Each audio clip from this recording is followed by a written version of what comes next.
Hello friends, welcome back to my YouTube channel.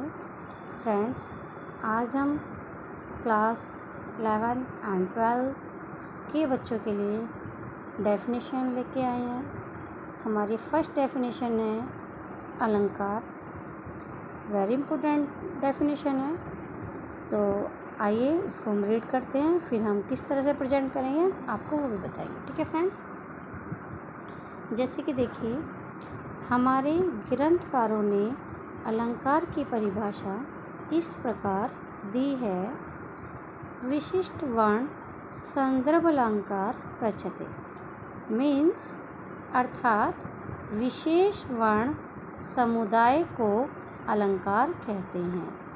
कुछ ग्रंथकारों का कहना है कि क्रमानुसार और नियमबद्ध स्वर समुदाय को अलंकार कहते हैं। ठीक है, आगे है अलंकार संस्कृत भाषा का शब्द है जिसका अर्थ है आभूषण या गहना।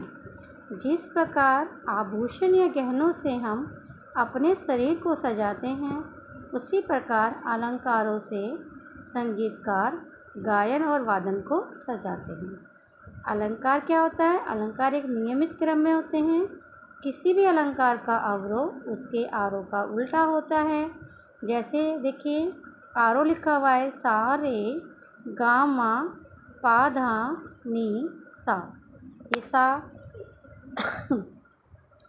के ऊपर जो डॉट है, इसका मतलब है ये मध्य सप्तक का स्वर है और ये सारे हमारे शुद्ध हैं। मतलब कि ये हमारे मध्य सप्तक के, और ये जो बिंदी आ जाती है तो हमारा मध्य सप्तक का स्वर बन जाता है। अब ये अवरोह है, अवरोह में है सा नी धा पा मा गा रे सा।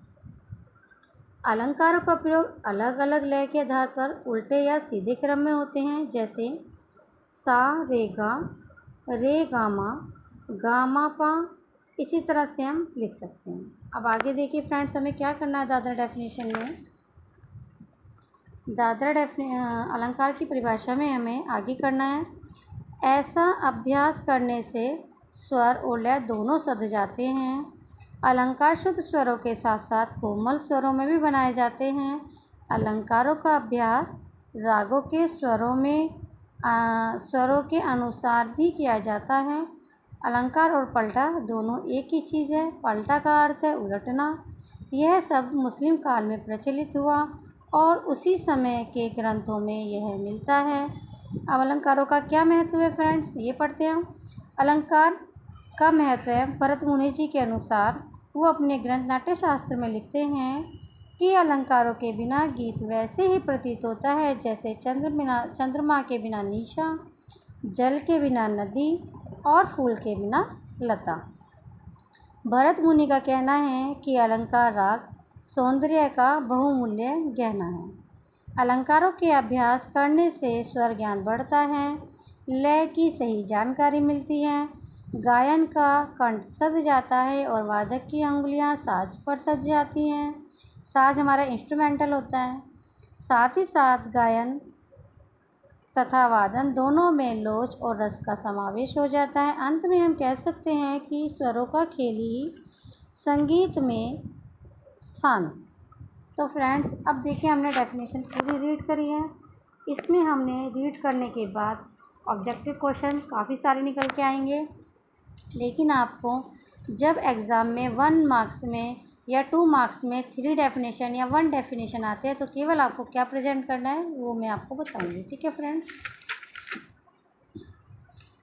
केवल आप यहाँ लिखेंगे हमारे ग्रंथकारों ने अलंकार की परिभाषा इस प्रकार दी है। उसके बाद ये लाइन लिखेंगे विशिष्ट वर्ण संदर्भ अलंकार प्रचलित, और उसके बाद आप केवल इतना लिखेंगे, ये हमारे लिए 1 नंबर में इनफ है। इससे ज़्यादा आपको लिखने की ज़रूरत नहीं है फ्रेंड्स। और ये बाकी जितना भी वर्क है सब ऑब्जेक्टिव के लिए है। पहले डेफिनेशन आपकी 5 नंबर में आती थी, 4 नंबर में आती थी, तो ये सब हमें इतना लिखना होता था। अब लेकिन आपको 2 नंबर में या 2 नंबर में 3 डेफिनेशन या 2 नंबर में 2 डेफिनेशन लिखने के लिए आती हैं। तो फ्रेंड्स, अगर 2 नंबर में 3 डेफिनेशन आती हैं तो आप यहाँ से यहाँ तक करेंगे, कॉपी में मेंशन करेंगे। अगर 2 नंबर में 2 डेफिनेशन आती हैं तो आप थोड़ा सा और बढ़ा देना। क्या बढ़ा देंगे? अलंकार संस्कृत भाषा का शब्द है जिसका अर्थ है आभूषणीय गहना। जिस प्रकार आभूषणीय गहनों से हम अपने शरीर को सजाते हैं, उसी प्रकार अलंकारों से संगीतकार गायन और वादन को सजाते हैं। अलंकार एक नियमित क्रम में होते हैं। किसी भी अलंकार का आरोह उसके अवरोह का उल्टा होता है। बस इतना लिखेंगे, आपको इनफ हो। जैसे लिख के ये 2 लाइन्स और लिख देना। आपको अगर 1 नंबर में आता है पूरा कंप्लीट तो आपको यहाँ तक लिखना है, ठीक है। ये आरोह लिख देना बस। अगर आपको 2 नंबर में 3 डेफिनेशन आती है तो आपको यहाँ से यहाँ तक इनफ, ठीक है फ्रेंड्स। आज हमने अलंकार कराए, कल हम नेक्स्ट डेफिनेशन करेंगे। तो फ्रेंड्स, आप मेरे चैनल में जो नए हैं तो प्लीज़ चैनल को लाइक करें, शेयर करें और सब्सक्राइब करना ना भूलें। प्लीज़ आप चैनल को ज़रूर ध्यान से देखें और ध्यान से पूरी डेफिनेशन को रीड करें। ओके फ्रेंड्स, मिलते हैं नेक्स्ट वीडियो में।